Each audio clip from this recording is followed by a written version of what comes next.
I have absolutely terrible decision fatigue, so I decided for today's video, I will not be deciding anything. We're going to let TikTok decide.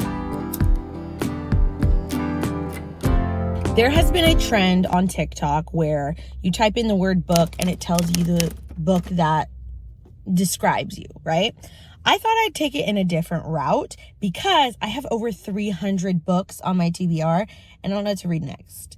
And I don't want to decide what to read next because I don't ever want to make a decision again in my life, basically.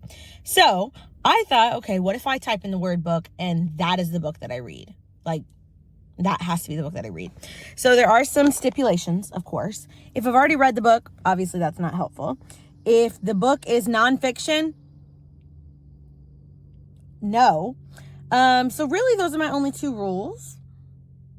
I am right outside a bookstore right now, so I'm willing to go buy whatever it tells me to buy. If I already have the book, cool, then I'll just read it at home. I'll just download it on my Kindle for today. But yeah, that's the plan. I am really, really hoping that TikTok takes my algorithm into account and gives me a romance or a thriller or a literary fiction. If I get historical fiction or if I get a really deep fantasy or something like that, I'll be a little shocked, honestly, but I'll still be happy. Like, I still do enjoy those books at times. It's just in doses. I don't know. I'm kind of excited. So I'm going to go ahead and get on TikTok and see what book is assigned to me for today. Retrospectively, yes, I should have filmed some B-roll for behind here, but I did not. So use this time to follow my new bookstagram. They're at the top. Go ahead and subscribe and turn on notifications for the channel, please. Stop what you're doing. I'm going to give you 10 book recommendations for books that are just not talked about enough on this godforsaken app. Book Talk, I love you. I really, really do. But sometimes it's just the same books over and over and over again, and sometimes you just need something new, something fresh. These are all 5-star reads for me that nobody ever talks about. Let's get into it. First, we have 19 Minutes by Jodi Picoult. This is an infinity star read for me. This is a, I would say, political thriller type book. It's about a school shooting and the POV of everybody in that town from the school shooting, including the school shooter. Okay, I went ahead and skipped the first one simply for the fact that they are books she's reading, not necessarily recommendations, and I did in fact want recommendations. However, I was not expecting to get that book. Hear me out, okay? I have been wanting to read Jodi's books forever because I have so many people recommend them to me. They are just such highly rated books, and I have a good friend who loves them. My grandmother loves them. The world loves them. Like, I want to read her books. I just haven't been able to decide which one I was going to read first. I feel like reading this one first is a terrible idea, but that's what we're going to do.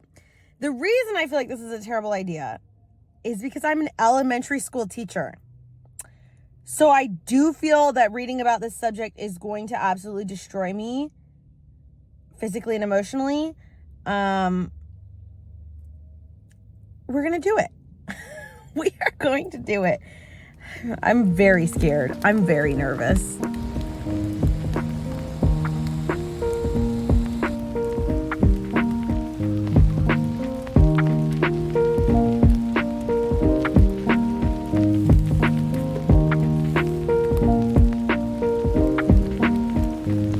I just left Books A Million and I have my little haul here.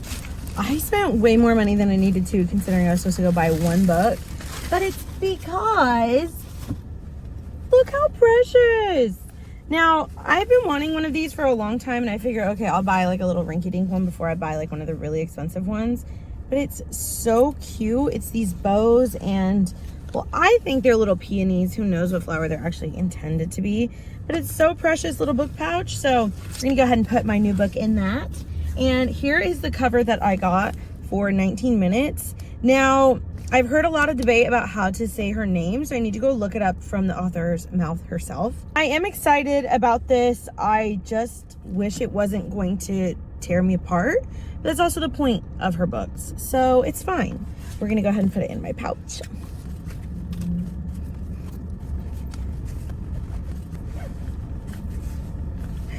That is so cute. That's my book. This was so much such an idiot. Spam the comments with "that's a cute book pouch" so that I feel less terrible about my purchase. Thanks. Now it's time to actually go read. So I think I'm gonna go try and find a coffee shop because I got coffee this morning at Chick-fil-A and it was disgusting. So I need to scratch that itch. So I think I'm gonna find a coffee shop and go ahead and get started on this book. We're gonna hope that the first couple chapters are not sad since I'm reading them in public. If they are, this may get cut short and wait until we're back at the house today. We'll see.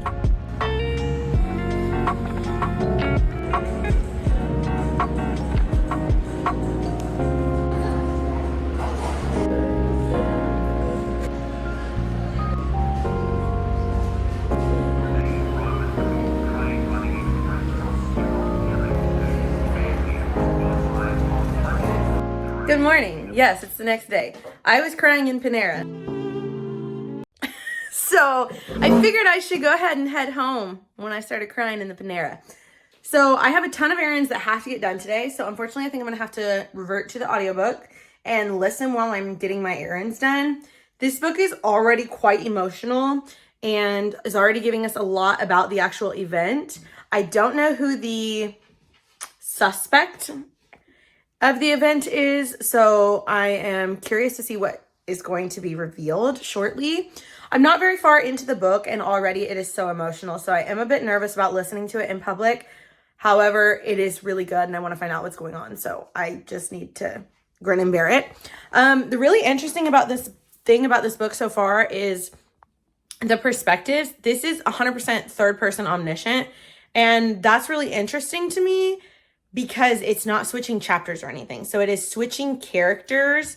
It's from third person, so it's not switching point of views, but it's just switching characters that it's talking about, like by paragraph. So I'm finding it a little hard to keep track of people and what's going on. So I almost want to start taking notes. I know that sounds crazy, but right now we're following about 6 people, and I just want to make sure I keep all the information straight because I think she is foreshadowing a little bit right now. Overall, I think I'm going to fall in love with this author. Like, the way she writes and the way she talks just makes so much sense to my brain. And it's very maternal language, but I think that I can relate to that a little bit because it sounds like my grandmother writing a book. It does. And it's comforting in a way. So I don't know. I'm a little nervous to see what's going to happen, but we're going to go ahead and head out for our errands and pop in these headphones and get traumatized.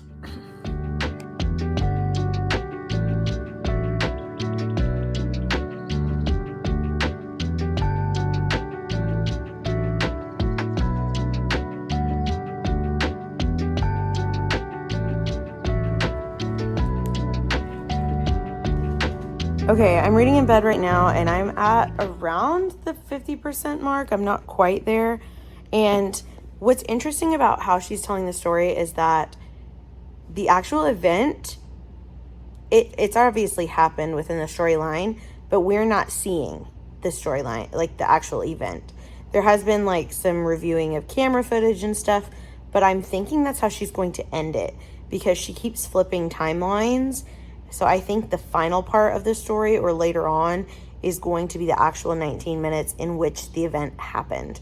So I'm kind of liking that, I think, because I'm getting to see more about how the characters are processing the situation, and it's giving us a lot of flashback context so we can try to understand not only the victims but also the suspect and hopefully figure it out what led him to do this, especially because right now it seems as if he has no remorse, which is different than I thought it was going to be based on the beginning of the book. So it's frustrating because, as usual, you know, you have conflicted emotions because this is a kid and all the things that he has gone through, but at the end of the day, what he did was terrible, so you also don't like his character. So I'm enjoying the book so far. It is very emotional. I've done a good job of keeping it together. I don't know if that's going to continue, if they actually do, you know, explain what they were experiencing in the moment. If we get to see that point of view. So I'll keep you updated.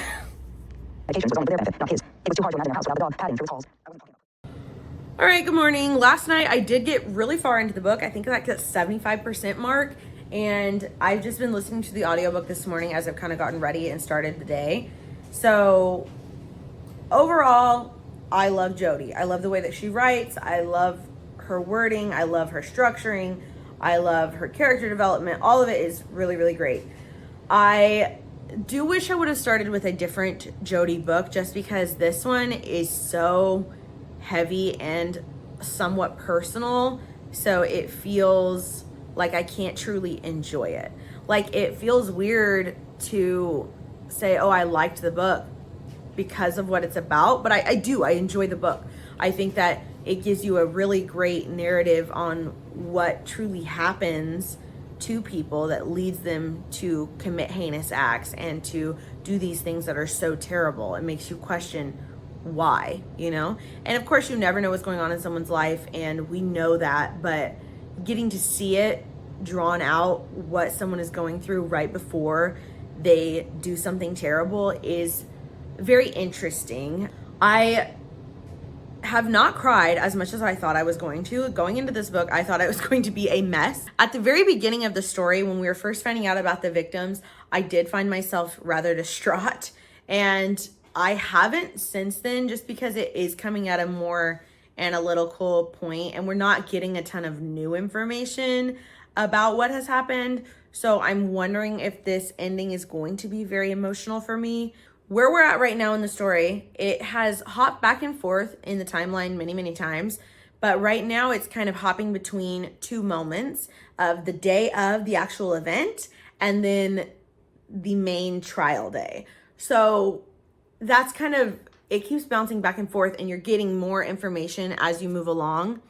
And I have a feeling that the defense is going to stand, which I don't necessarily agree with or disagree with. I think that's the hard part about this book, is that you truly do empathize with the suspect, and you are almost in the position of the jury questioning what you would issue as the verdict. So it's very interesting. I do like it quite a bit.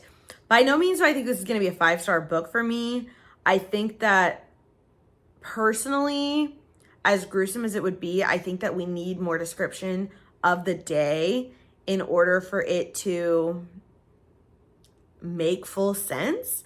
I don't know if that, there's just some things I want clarification on what truly happened. However, I think that that's coming. We are about to get a witness statement from someone that claimed they knew nothing, and now they do. So I'm wondering if that's where we're going to get some of these missing pieces. So I'm going to go ahead and get started cleaning. That was a whole lot of talking just to say I want to know what happens, but here we go.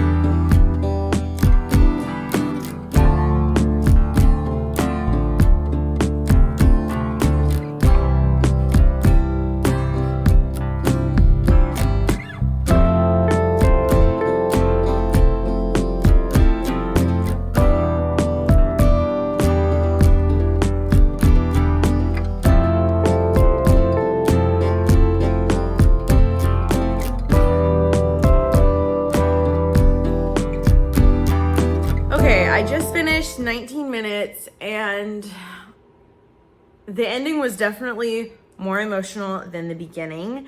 And this book causes you to think really deeply about how our experiences affect our humanity and who we are as people.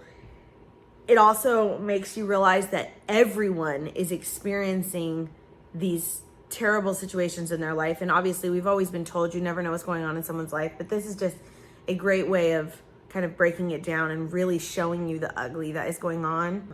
There's also, it just hit on so many heavy topics: bullying, self-harm, violence, toxic relationships, abusive relationships.